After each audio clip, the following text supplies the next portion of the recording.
Hello. All right.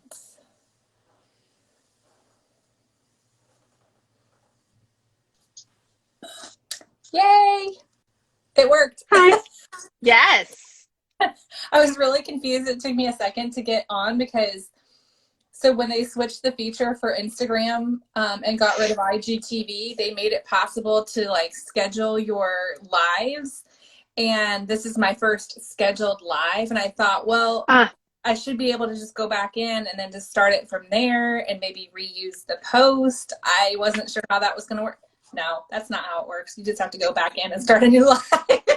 Like, okay, well, sorry late. Anyhow, how is your evening going? It's good. It's going well. It's going well. Things are settling down, and I'm like, everyone be quiet. I'm going in the closet. I'm gonna talk books and then rock quietly in the corner to avoid everybody. Yes. Well, we'll give some people a little time here to jump on, but I am so excited to talk about this book. Like, beyond. Yes. Yes.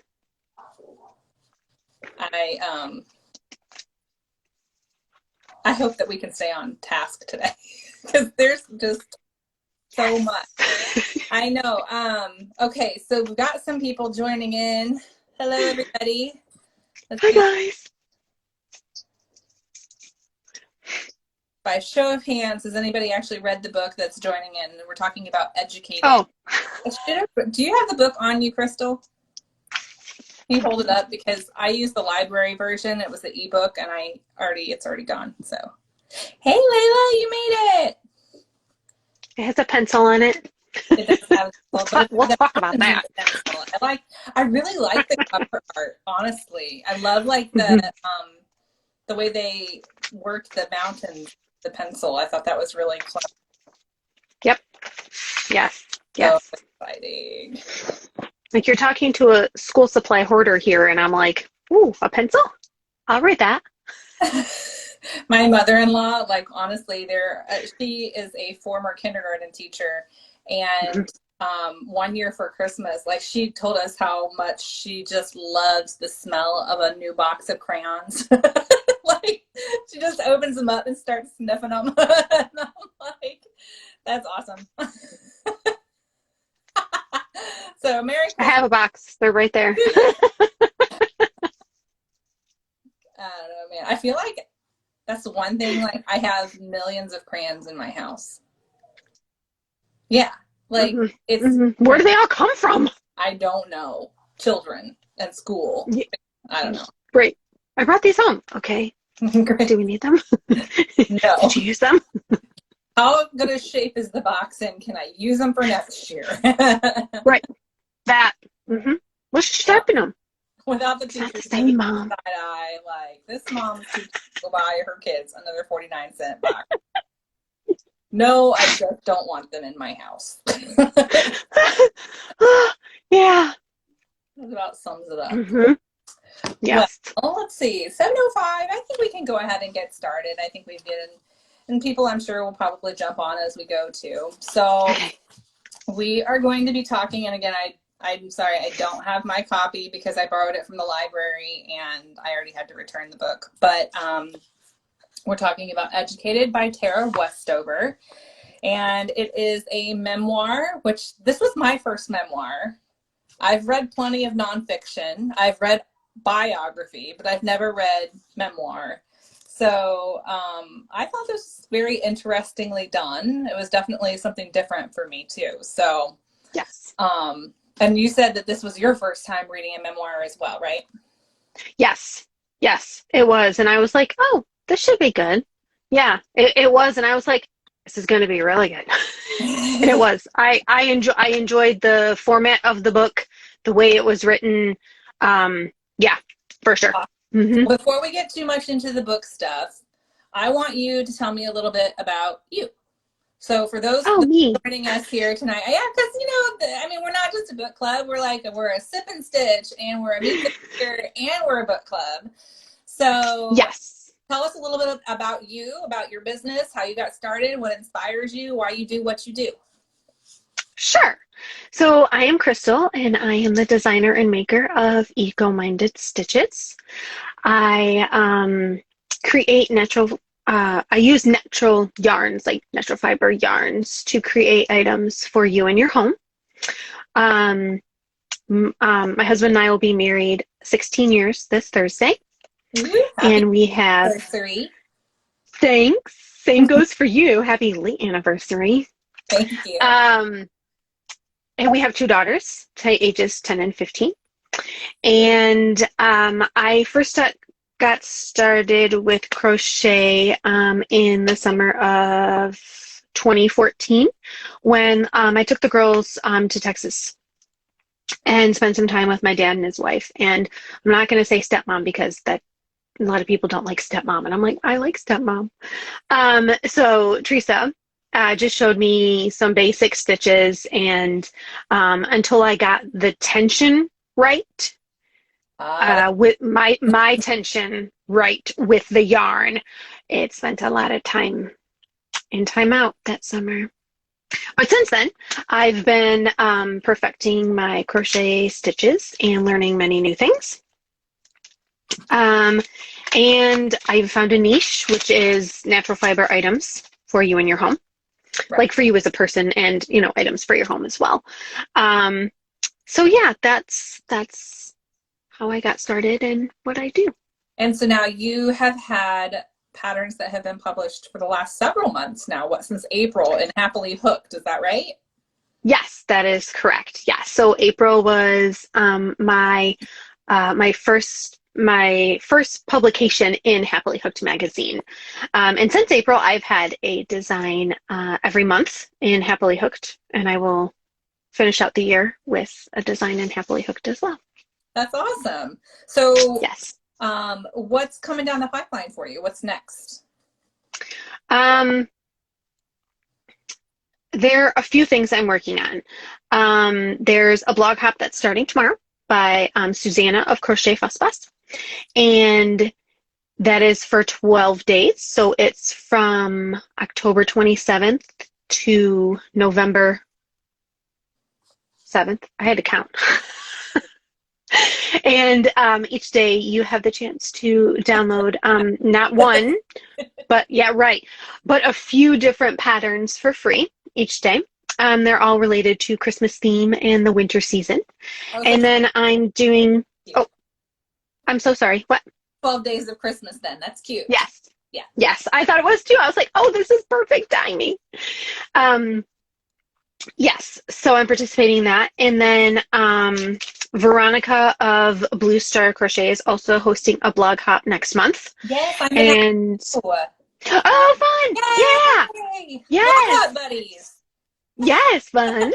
So that is my freebie is I put together 4 of my own designs for a sustainable homestead. And when you sign up for my email list on November 14th to receive emails from me, Eco-Minded Stitches, my business, you can get that ebook for free. Awesome. That yes. sounds like yes. so much fun. I love yes. you've got all these really fun, dishcloths, like the eco cloths, or is that what you call them? I can't remember. They just, I love them. Yes. There's a whole line of eco designs that I have, and my goal is to, by the end of the year, have a book for purchase in my Ravelry and Etsy. So, that's yes. Awesome. So now this is the ebook then that you were talking to me about, or is that something different?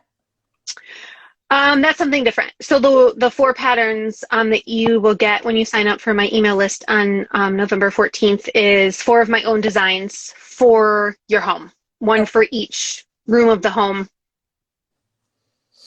Not the bathroom. I'm like, Toilet paper. Okay, sorry, folks. I couldn't help it. It was right there, and I have 2 boys, so Yes. So, yes. Well, that's awesome. That sounds like a lot of really fun stuff coming down the pipeline for you. Yes, I think it's going to be a busy 4th quarter, right? Yes, I hope so. Yeah, that's awesome. Okay, so aside from crocheting, do you have any other about webs? I do. One is very new to me. It is digital planning. I'm usually a pen and paper kind of girl. So here's my pen, here's my paper. And I'm usually just put pen to the paper and like, okay, we're going to do this. So I have tons of notebooks and tons of planners and this and that. And I'm like, I'm so overwhelmed with all this stuff.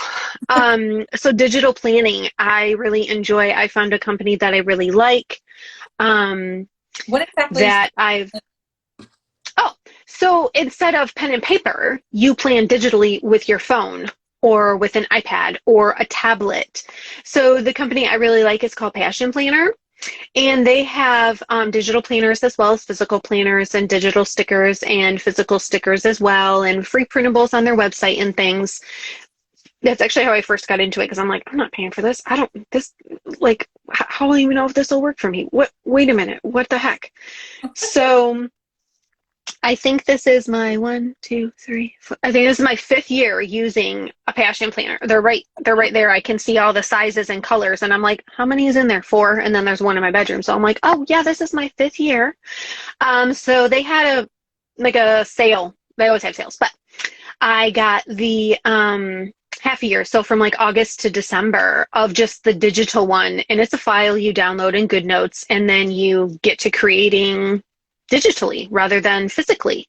So it's same thing as a physical one, except you open it up in an app and it's like, oh, hey, look. And I'm like, oh, this is fun. So it's probably easier carrying around all those notebooks. Yeah. So before I had my arms full with all this stuff, traveling in the house, I go where the sun is. So sometimes it's in the kitchen, afternoon it's in the living room. And I'm like, okay, listen, I got all this stuff to carry. Makes 2 trips. I'm like, where's my tea? Where's my supplies? Where's my yarn bag? I'm like, oh. So now it's just my yarn bag and my tablet. And I was like, this is so much easier. Well, that's awesome. That's so, yes. I mean, like I've heard of I use my calendar app and stuff on my phone or my reminder stuff, but I had never heard of like a digital planner to the extent like what you're talking about. I didn't even know that existed. Yes, it's super fun. I live in a bit of a hole and I don't know about the fun new things until somebody clues me in. Right, like digital planning. Right, exactly.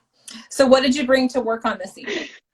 I brought my Dude washcloth. This pattern is by Michelle of Two Brothers Blankets. Aww. And I'm using some Mainstays cotton yarn from Walmart with my beautiful hook from... That's so pretty. It is. It's nope, it's not frills. It's from, I have frills here and here. But this one is from Julie from Happily Hooked magazine. Oh. She and her husband make these like with a lathe, and I'm like, oh. So it's like butter, like my frills too. I'm like, oh, they're so nice. Oh, you're gonna have to I'm gonna have to look into that and get me some of those. Oh yeah, really pretty. Kelly, yes, and they're very comfy. Kelly, Ruth's on here too. Yay! Hi everybody. Hi guys. Thanks for joining us. Yeah. Okay, so I'm working on a hat, which is I've been working on the same hat pattern for a while because I frogged it I don't know how many times. But I think I finally figured it out. We're getting there. I don't know. It's got a lot of going on. It's for a guy. So I love it. I like it. Color is very nice. Yeah, it's like in the daylight it really looks gray, but it's definitely a gray undertone. So yeah. Oh, thanks. Thank you, Layla. Okay, so I have a little game I want to play. And we started doing this with last month's discussion with Alka Joshi. And I thought it was really fun. So I'm going to continue the tradition and I'm going to put all of my guest hosts on the hot seat for it now. So we're going to play a fun little game of this or that. Okay. And so don't think about it too hard or too long. I just want you to kind of just go with it. I'm an overthinker. Don't overthink. First thing that comes to mind. Ready? Okay. Yes. Okay. Coffee or tea? Coffee. You're overthinking, I can tell. All right. Audiobook or physical book? Physical book. Yes, Ruth, you should be sleeping, but I'm happy that you're here. She's in yeah. the day, so it's like Color work or texture? Texture. I think you'll guess which one I am. Yeah. Oh, not at all. Meet your favorite author or your favorite character? Character.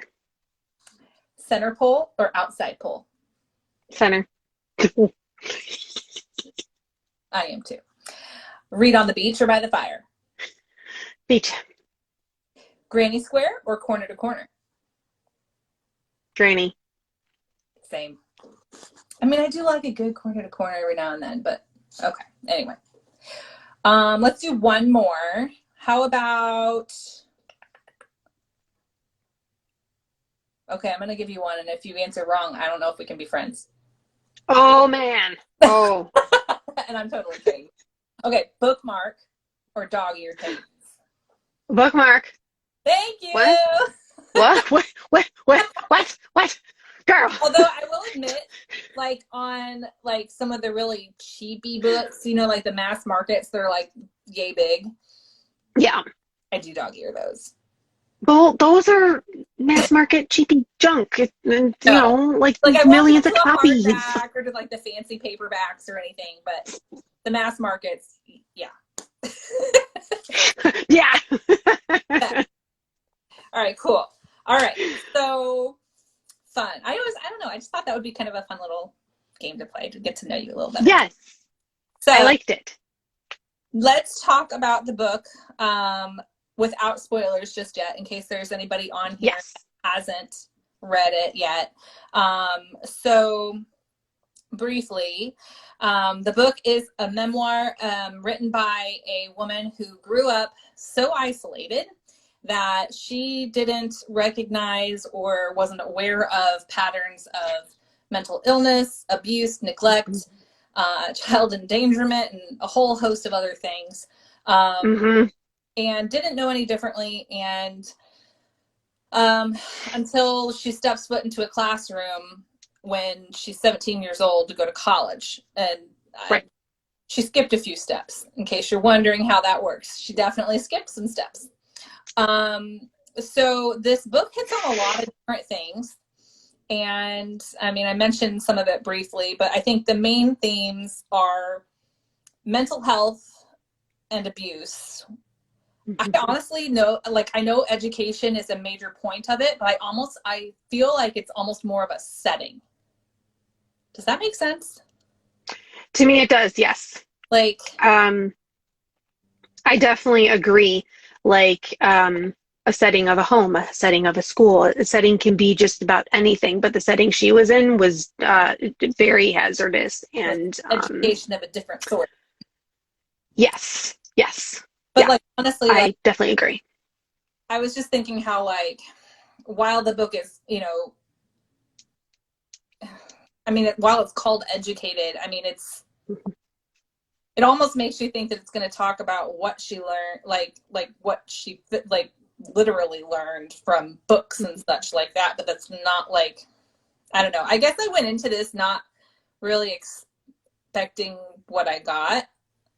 I kind of thought the synopsis that like they had like on Goodreads and on the book cover were a little bit misleading, and like even some of the comments that I read from people that had reviewed it, that had read it, where they were talking about how the family were survivalists. And I mean, I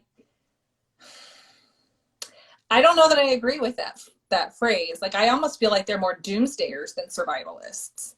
I was thinking that myself, only because survivalists are like food savers and I need a water system and, you know, all these other things. They like the world's going to end and, you know, things like that. And that didn't really play out much to me in this one.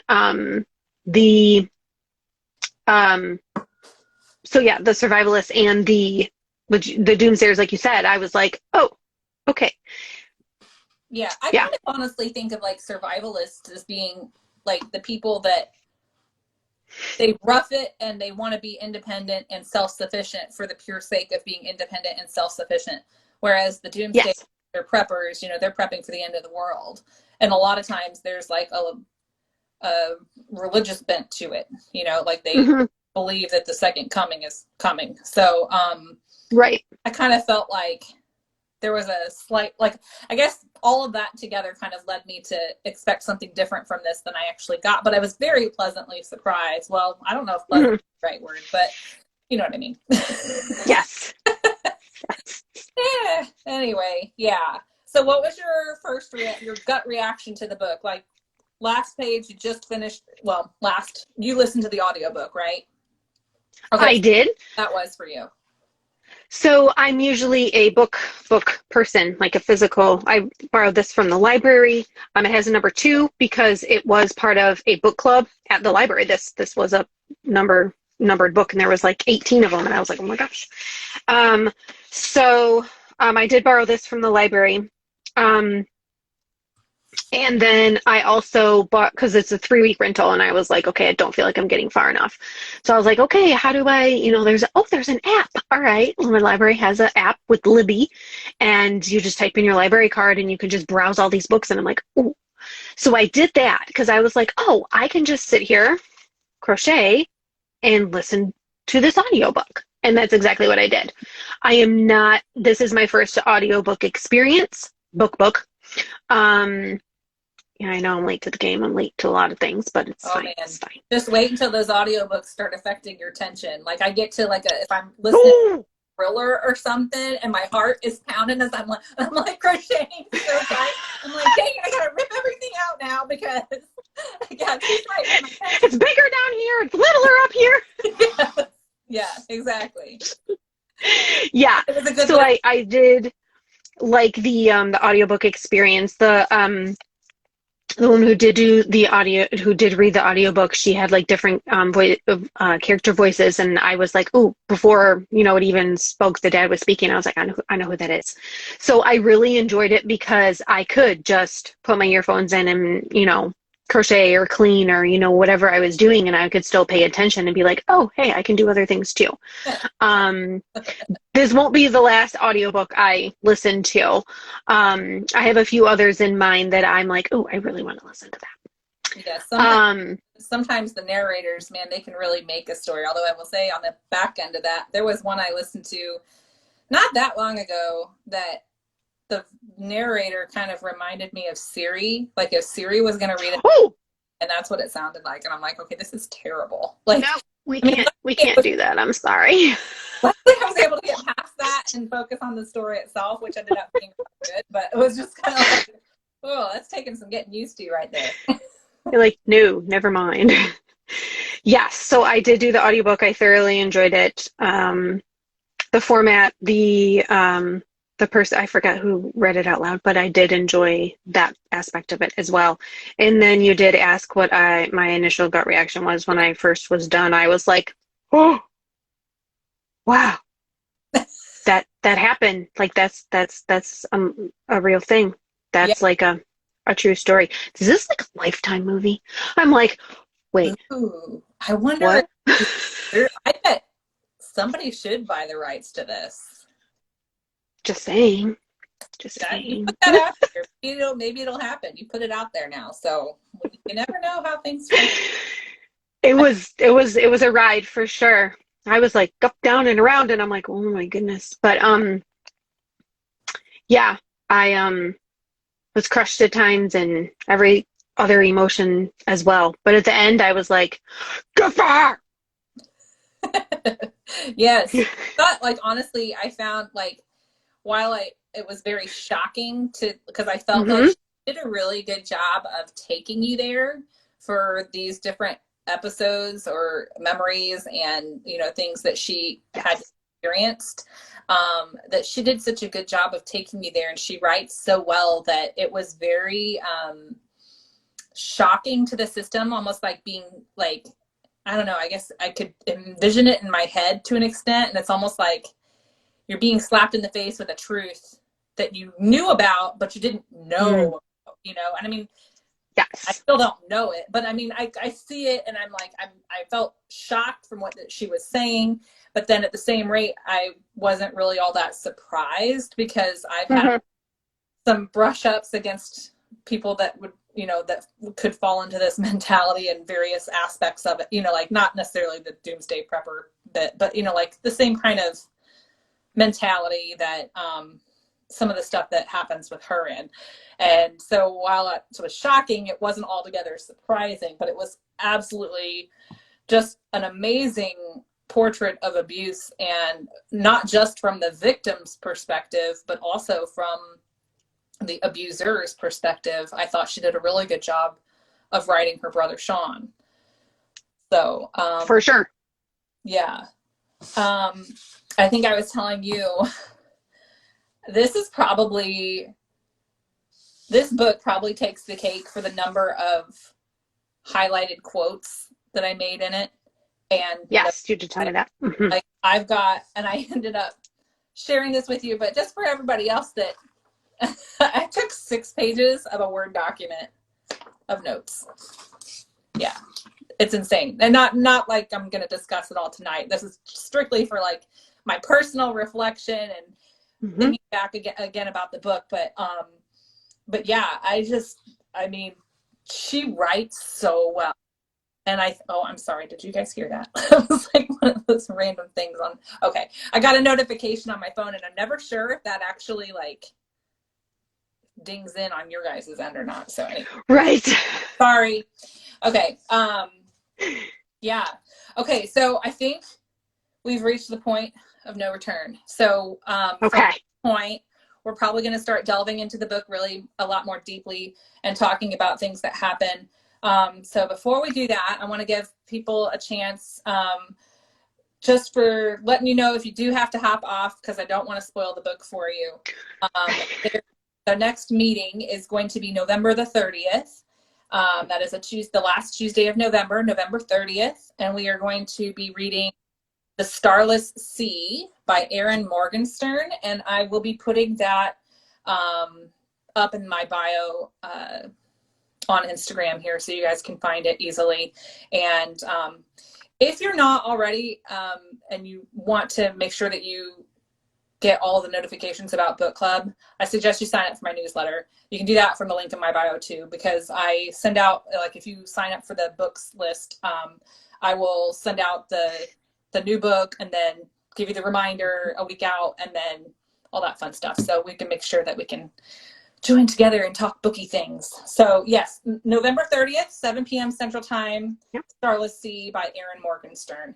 So yeah, before we head into the spoilers, just in case, you know, anybody needs the warning, I mean, this book, there's definitely a lot of triggers. There is a lot of physical abuse, mental abuse, emotional abuse, there's neglect, there's mental health issue type stuff that's undiagnosed and untreated, lots of stuff. So if that's something that you think might not be good for you to talk about right now or hear about or anything like that, then you might want to take this opportunity to hop off. Otherwise, I think we are ready to jump in. So I'll give them just a minute, but I'm going to take a quick sip of tea. I made this tea earlier, like right before we hopped on. So it's like, and I put it in my Yeti mug because I'm in the basement and it gets cold down here. So I'm like, but now it's like so piping hot, I can barely stand it. It's like burning my tongue. Oh, girl. Or as my grandma would, burning my gizzard.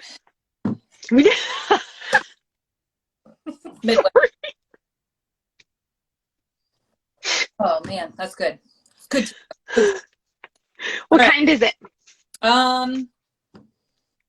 Vanilla Chamorro. It's black tea, but it's decaf. Because otherwise I would be like, hey. Yes. Yes. But no, it's really good. It's the Harneys and Sons brand. I love their stuff. I like them a lot. Them and like is it Twinnings or Twinings of London? Yep. They're probably. I just got one of theirs. Mm-hmm. Yeah. Mm-hmm. Okay. Let's talk the book stuff now. Yes, ma'am. So let's see. I thought it was really intuitive that she was so specifically interested right out of the gate in who gets to write history. Not what for sure is, but who gets to write it. And I thought that was, I mean, if nothing else speaks to her intelligence, I think that did.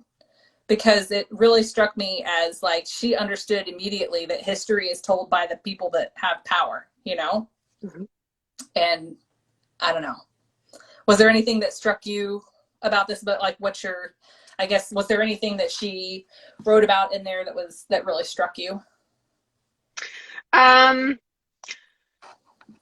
Nothing, nothing in particular. However, like you said, the way she portrayed her brother Sean was just, Eye-opening. I say eye-opening, but very truthful and raw. Yeah. Of not hiding or hindering his character as a person, as a brother, the way he is with her, the way he is with the parents, and all the other siblings as well. Right. Yeah, just, I mean, it's a really well-written book, but the way that she wrote him, I was like, oh, wow. Like, I think just, whoa. about her relationship with him was honestly, probably the biggest part of what made this such a stunning portrait of abuse, because I think it highlighted how that relationship can be both loving and hateful and hurtful. Mm-hmm. You know, I think that, so often we want to see black and white, but it's always shades of gray. And I think she did a really good job of portraying that, in my opinion. Yes. Okay. I had the most notes for any chapter was all in chapter 6, where she's working in the scrapyard. Dad, old. I'm like, holy cow! I mean, like, I think when I was reading this, I was like in bed at night before we were going to sleep, and my husband he's sitting next to me, and I'm reading, and I'm like, oh my gosh, I'm like literally like out loud verbalizing my shock and exclamation about what I'm reading, and he's like, what are you reading over there? Like, what is going on? What is happening in that book? I mean, you want to talk about reckless intimate? I wonder how much generational thing, because I see a lot of my dad in her dad. I'm not saying my dad is her dad, because he's not, but there's similarities. And like when it was talking about how like he's just kind of careless and reckless about stuff, that struck me, and I'm like, but like he takes it to an extreme. At least like, he sees that he's throwing something in her direction and hits her, and he keeps doesn't even care. Like, you should have moved. Yeah. What? I'm a child. I shouldn't be here. And he justifies it by saying that the angels are working next to them and wouldn't let him get hurt. People got hurt. Like, a lot. Yes. I mean, Luke's leg catching fire. Oh my gosh. Tara's leg getting pierced by a scrap of iron. Died in that whole position because her dad wasn't like, I mean, right. It's mind-boggling to me. Like, what parent doesn't like constantly just, I don't know, I want to put a helmet on my kid when he learns how to drive. You know what I'm saying? Like, I'm gonna wear a helmet when he learns how to drive. like it's just, I don't know. Yeah. Yeah. What about you? What did you think about all that whole stuff? There are laws for a reason. There's labor laws, there's traffic laws, should be a law if you are like the accidents we're going to discuss, that is, you need medical attention regardless. That is traumatic for not only the person it's done to, but also the family members there at that time. Yeah. And he is his blatant disrespect for anyone else in his way or anyone else trying to help him is just, like, just, I don't care. And I'm like, okay, but that is your child. First of all, it is a child, and she should not be there working with you at her age. She needs to go to a school and learn something. Right. Yeah. Yeah. I mean, there was a lot of stuff just in that in that one kind of scene or chapter that was just, it was incredible. Like, I don't know. There were so many things about this book, you guys. I was just looking back at my notes and stuff instead of my outline, because I looked at the first thing I glanced at, it says, Dad was rapturous. Tell them doctors can't tell what's wrong just by touching you, he said, glowing. But Mother can. And that's because it's talking about like her muscle testing. And I'm like, I had a hard time picturing it. I guess like in my head, I feel like she's just like making this clicking sound maybe with her mouth or fingers. Yeah, so that's what I thought too. And I'm like, how is she doing this? I've never heard of anything like that before. Like, okay. Did she make this up on her own? Is this something I can do this? And okay. Every time they brought stuff like that up, like how, like her dad, they kind of treated him like as if he was a prophet. And I kept thinking every time that or something referring to that general belief came up, it always made me think of that line, beware of false prophets. Yes. And I'm just, yeah. The way he misinterpreted a lot of everything in, I don't say in the Bible, but what he believed to be the Book of Mormon is, I've never read the Book of Mormon, so I wouldn't know. But yeah, I just that was whoa. I mean, I know we all have our opinions and thoughts of things we read, including the Bible, but his are just more extreme than any I've ever encountered. Well, and they didn't really seem to be very much. Like, I feel like it feels like, and that's okay. So I feel like I have to admit to you guys that I have a little bit of problem with some organized religions, because I mean, I am Catholic. I am devout Catholic. I go to church every Sunday. I have a very strong faith, but sometimes religion is different than faith. And I had experiences as a child with non-Catholic Christians that basically, like, as a child, I got,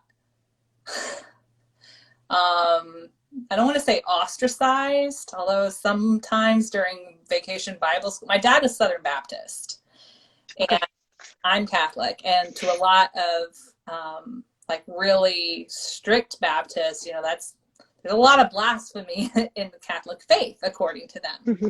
And instead of being all of the whole live and let live thing, I got reamed out as a child for my beliefs. And I just kind of, it just puts a bad taste in your mouth. Mm-hmm. And one of the things that I noticed is that a lot of times people like to bend the words of the Bible to suit their own agenda. And I saw that all over this book. Mm-hmm. Mm-hmm. And it kind of makes me wonder if she's still a practicing Mormon. Because I don't know that it said anything about that. I don't recall. It talked about, and I think I would remember that. Yeah, I mean, it talked about when she was in college that she was going to church there. Mm-hmm. But after that, nothing. So I'm curious to know, because I mean, she's about our age, Mm-hmm. I would think so. Yes. I'd be curious to know if she's still practicing any form of religion, or if she's still Mormon, or kind of, I don't know. It's not really any of my business. I'm just curious. But right. Yes.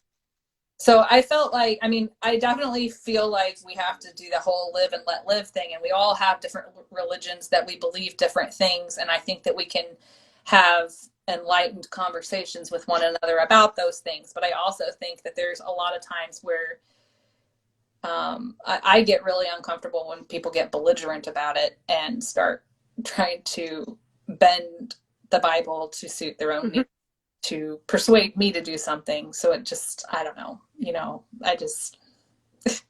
that was cut like that hit me with this book too a lot, because like I flashing back to a lot of that. And so Right.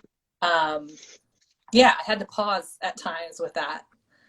But I just I don't know. Yes. Thoughts? Ditto. I think I Yeah, blatted. I need to take a minute. no, you're fine. I definitely agree with you. It does happen all too often in society, even in churches still nowadays as well. I do. Our family does go to church. I do. We are Christian. We go to a non-denominational church.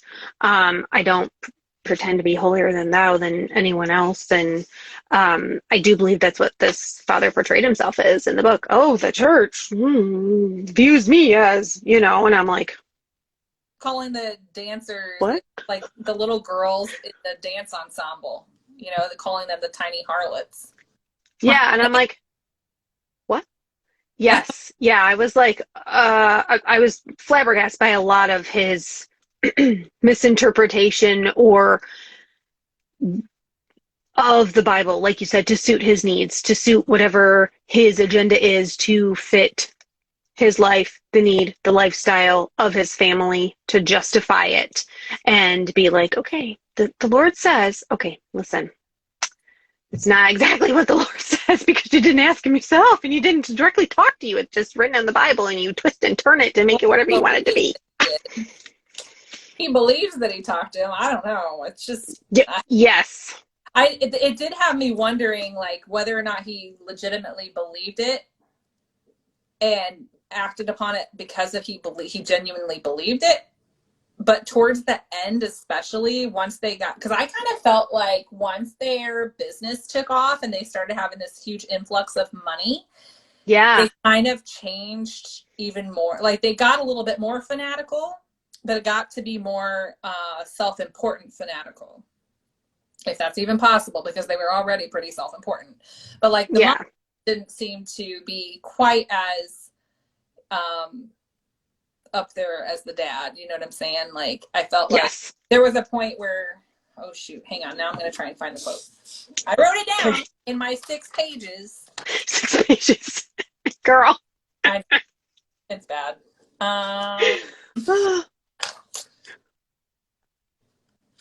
No, there was the scene where she was talking about how her mom had changed and like no longer kind of offered her own differing opinion from her dad. Where'd it go?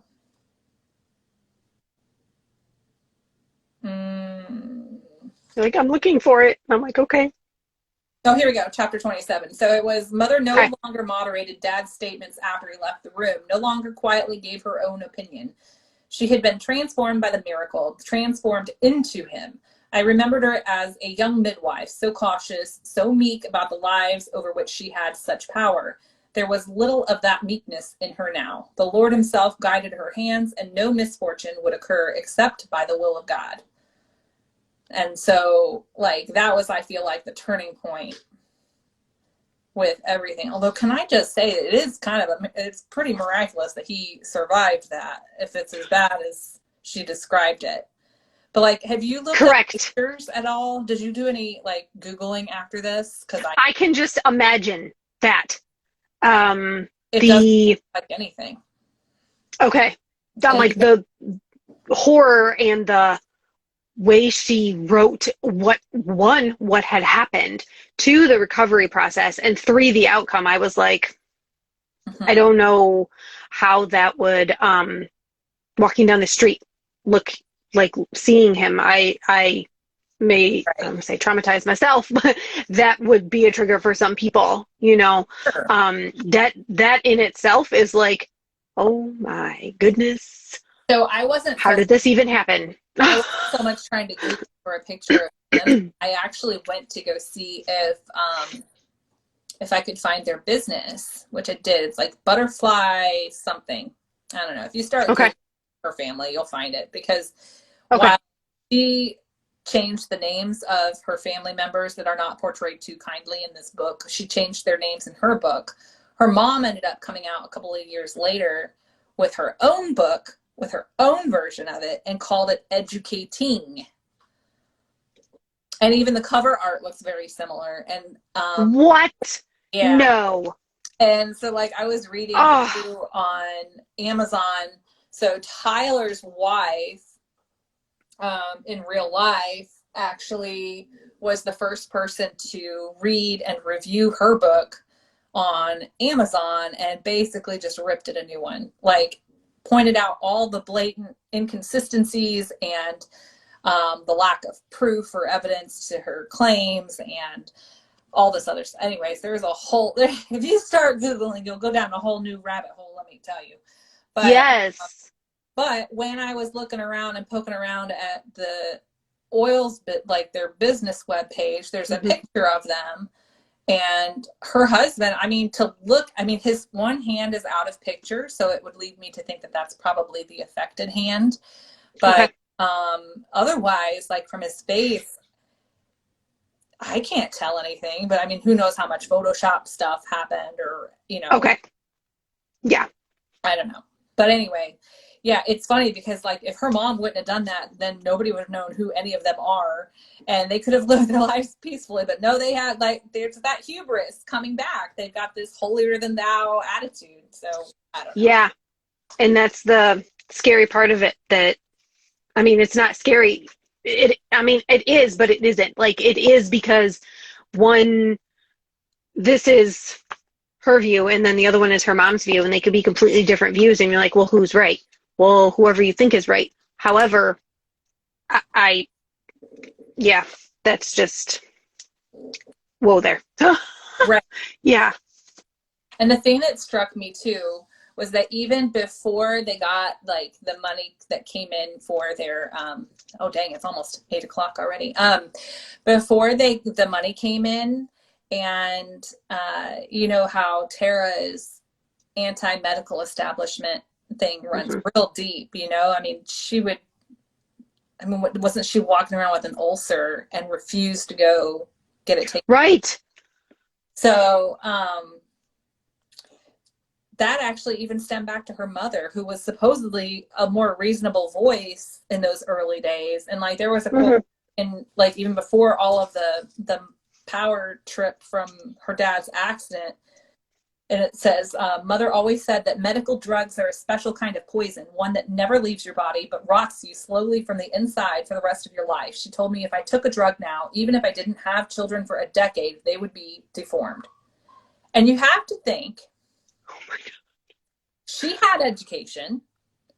She had normal parents, you know, that saw to her mental and emotional and physical needs, and surely had her vaccinated and took her in for all of her medical checkups. Right. And she's telling her daughter this, not just saying, you know, there's a lot of, not just like conspiracy theories, but blatantly feeding her lies. Like, knowingly. To terrorize and terrify her own child. It just, my note there said WTAF. Like, yeah, I yes, like literally. Yes, I definitely.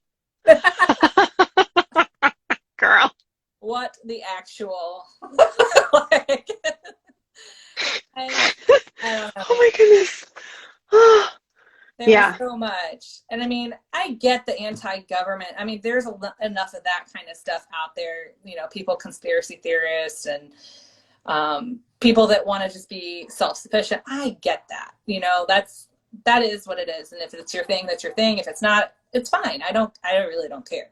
But I just feel like when you blatantly avoid stuff that you know can help somebody who obviously desperately needs help.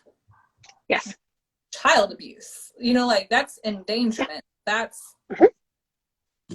neglect, you know, like it is. Yeah. I definitely agree. And that's not something your mother's going to concoction up and fix ya from the outside. You like an ulcer? Right. Yeah. I mean, what? And then there there was another thing here. Hang on. Oh, where was it? Oh, when I couldn't bend forward or turn my head after the second car accident. Remember, she got pinned? Yep. Okay, so yes. when I couldn't bend forward or turn my head, the soreness set in. I had a constant crippling headache, and I couldn't stand without holding on to something. I mean, clearly the girl needs a doctor. Mother called an energy specialist named Rosie. And my note says, because of course she did. Like, okay, so I'm all for homeopathic things, okay? Right, me too. Not to that extent, okay? Not to that extent. Right. I know when to take my children to the doctor. I know when to ask for help for myself or my husband. You know, I can't cure puking. I can't stop diarrhea. Like, things I know, there are home remedies for that. There are oils, there are rubs, there are creams, you know, all this over-the-counter stuff.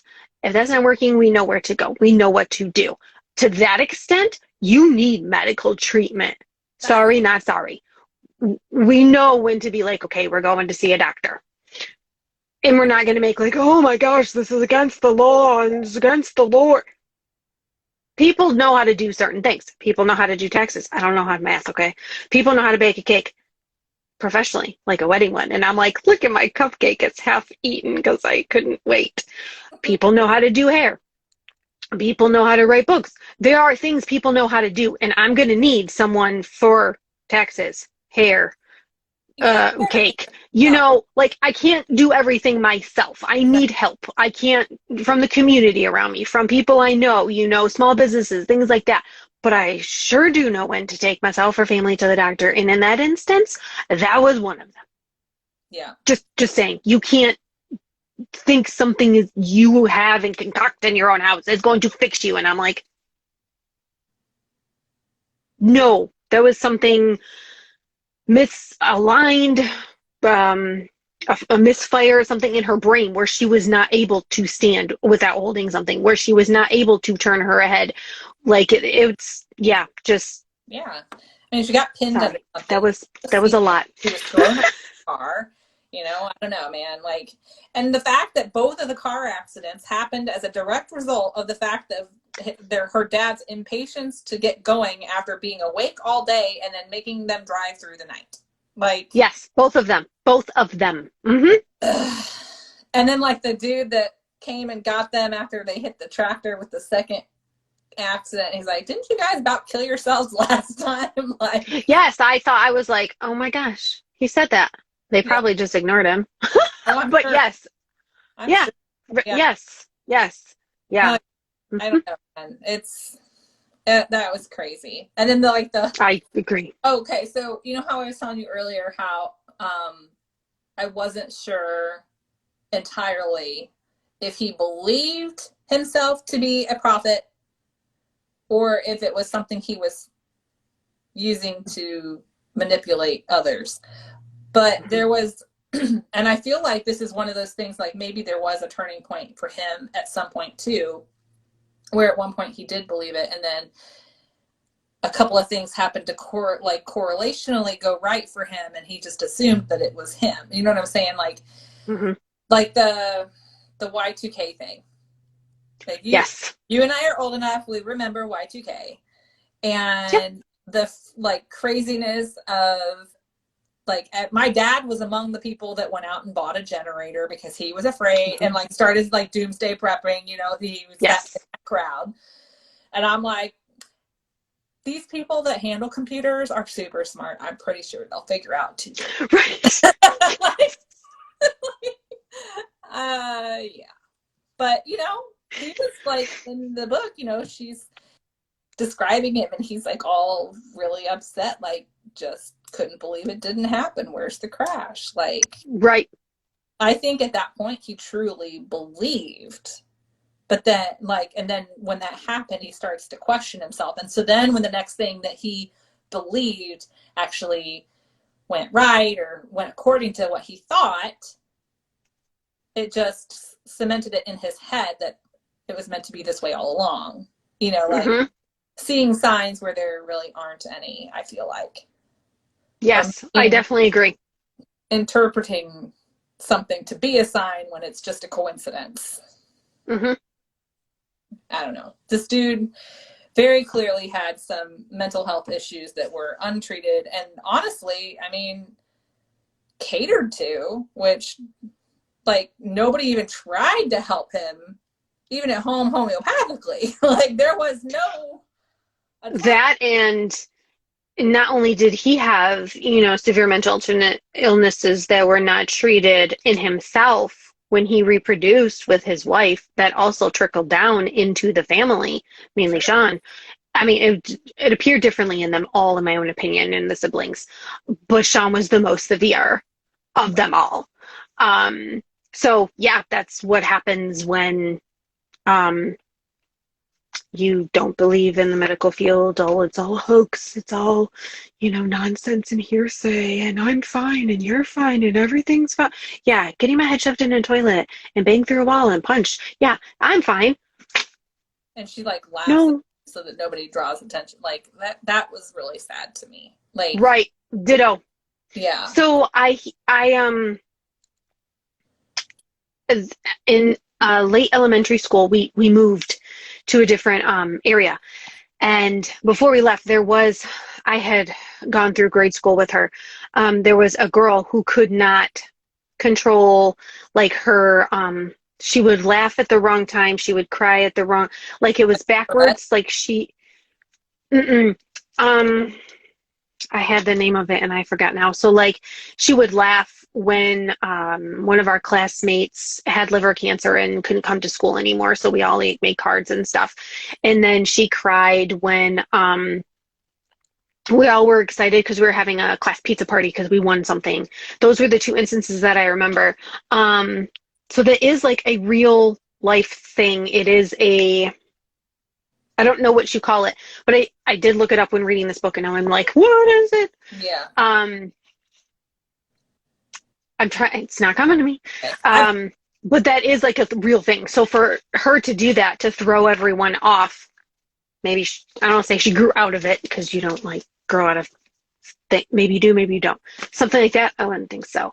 But that is a real like thing. But to not draw attention to that, I could see how she did laugh it off and be like, oh, girl. Yeah. Well, I mean, she's been raised to keep everything, what happens in the family stays in the family kind of a thing. And outsiders are the devil, basically. So, yes. I can see that. And then like, as she got older, I think part of it was also embarrassment.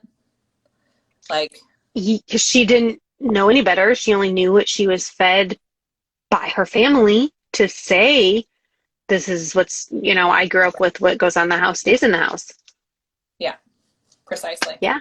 Yeah. So, I'm looking here at my list to see if there's anything I think we've actually touched on pretty much everything, which means I think we're doing really good. I mean, there's definitely a lot to talk about, but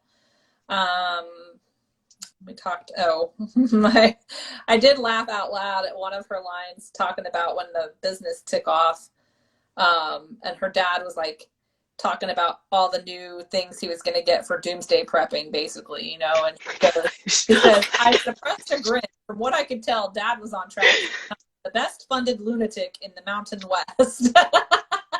Ditto. I thought that was so funny. I even read it out loud to my husband. He's like, what kind of book is that? I'm like, it's a memoir. He's like, uh-huh.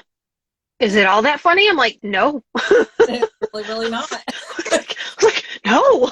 It's very intense. Yeah. I definitely, I almost think I should have mentioned that like religion could be a trigger for this story too. I really should have said that as well, because I mean, it definitely was one for me. And it played a huge role in this story. It was almost like it was a whole other character, to be honest. I can agree with that for sure. Yes. Yeah. It was almost like it was in the room too, Yeah. I thought, okay, the other big thing that I have to talk about, because this was a bit of a trigger for me too, but when she's confronting, like, so you remember how like towards the end when Tara's sister said we need to do something about Sean, and Tara didn't really want to, and so then talks her into it and whatever. So she's home one weekend and their sisters changed her tune, and now basically they're shunning Tara. And Tara's trying to like, well, no, really this happened. And she's talking to her parents saying, you need to do something about this.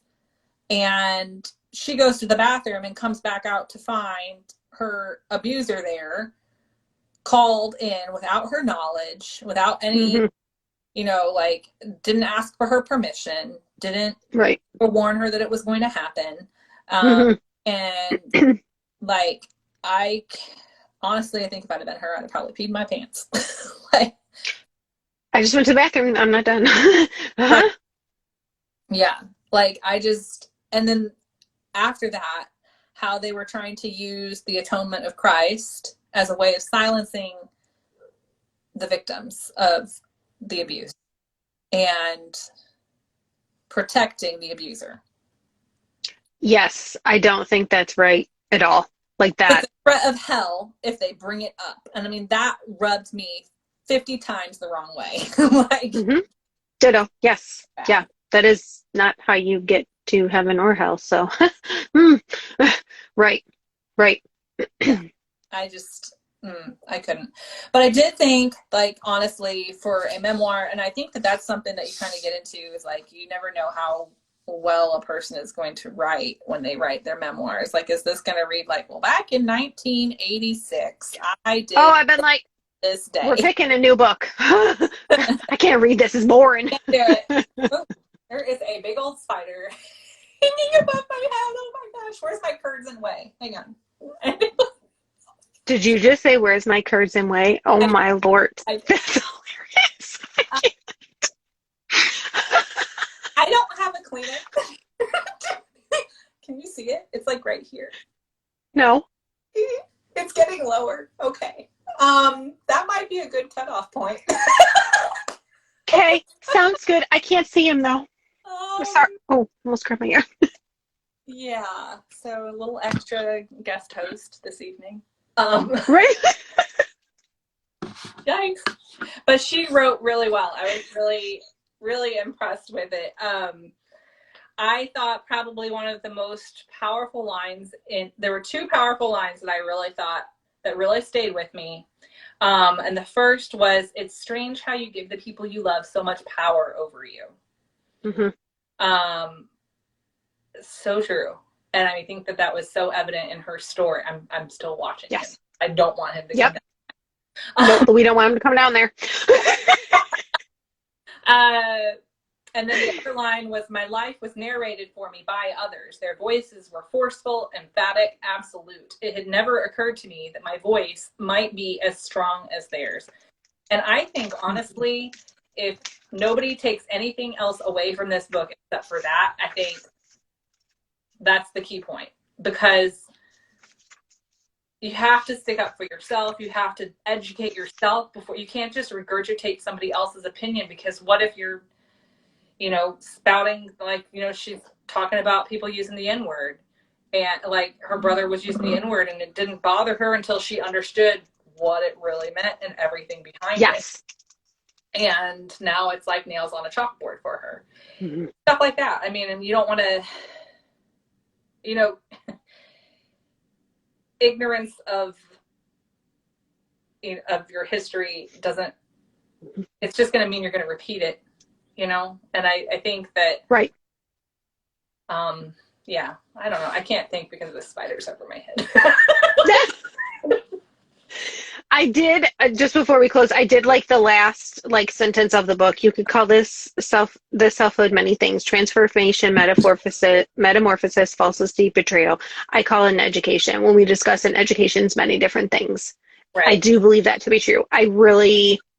This stuck with me in many different ways, and I was like, oh my gosh, she's so right. Like, oh my goodness. Like, I enjoyed the book, but that was like, oh yeah, because that's many different words that happened to her. It happens to many of us. So yep. Okay, one last thing. There was a note in the, did you read the note on the text at the end or listen to it? I did, yes. Yep. She had another line in there that I thought was really interesting too. And it said, we are all of us more complicated than the roles we are assigned in the stories other people tell. And I thought that's important too, because, and that can be for good or for bad, you know, like just Yes. because somebody draws you as being, you know, what XYZ doesn't mean you are. Mm-hmm. You are your own person. Just because that's the role they've assigned to you in their life doesn't mean that that's the role you have to be. Right. Like the meme that I keep seeing on Facebook is the story someone tells you about me. I was once kind to them as well. Something of that paraphrase. But for someone to talk about me behind my back and what I did to them, what I did and how you perceived it and saw it, kind of like when I say something, you interpret it one way and then you think it one way and then something else different comes out your mouth to respond. Do you see what I mean? Yeah, sure. Mm-hmm. Yeah, I think that was really insightful. She definitely had a lot of very insightful quotes in it, and I kind of feel like I just want to plaster them all over my walls because they're great reminders, some of them, you know? I mean, just to kind of help you. I feel like I myself, I think I can take what people say to me or about me or think about me, like I worry about that too much. And so I need to learn to let go of that. And so like, yeah. But like these kinds of like use them as affirmations or reminders or what have you. And I think they're great quotes for that. So yeah, I definitely thought that this book was powerful. I think that for all the looking that her family did for miracles, they looked right by her. She was the miracle in that whole book. I definitely agree. Yes. Yeah. Is he still there? Yeah. Is he going back up? A little. Oh, sheesh. I'm not a little. Like it's creeping me out, and I don't have any Kleenex in here. Oh, clearly, I need to dust my house more often. Yeah, I'd rather be crocheting. Who are we kidding? But anyhow, all right. Well, I think that's a good stopping point for the evening. So just a reminder that next month's book is The Starless Sea by Erin Morgenstern. And I listened to it already on an audiobook, and I think I'm going to go ahead and get the physical book version of it to reread it in time for next month. So that date, if you guys want to mark your calendar, is November 30th, 7 p.m. Central Time. I was going to say that I would have this replay available for you on IGTV, but IGTV is no more. It will be on my videos tab if I can figure out how to get it all there appropriately now that they've changed everything on me again, as well as on YouTube. So, you know, if you have anything that you want to refer back to or whatever, but, yeah. So Krystal, thank you so much for joining me tonight. Yes. It was so much fun. I am so proud of us for staying on task and on point because there was so much in this book to talk about, and we did it, girl. We did it. I knew we could do it. I'm so happy. I know, me too. And thank you everybody who joined in with us and came out for tonight. And if you, if you think you might want to sign up to be a guest host, gotta let me know. It's really fun. What I was gonna say, this is your first live, right? No, your first dual live. Yes. Like for somebody else, right? Was it okay? Were we cool? Yeah. Excellent. That's good. I'm not scary, right? Okay. No. Just the spider. I mean, I'm just decorating for Halloween. That's what it is. Fine. I'm decorating for Halloween. That's what I'm doing over here. All right. Well, you guys have a great evening, and I will catch you guys on the next one. Have a good night. Bye. Bye, guys.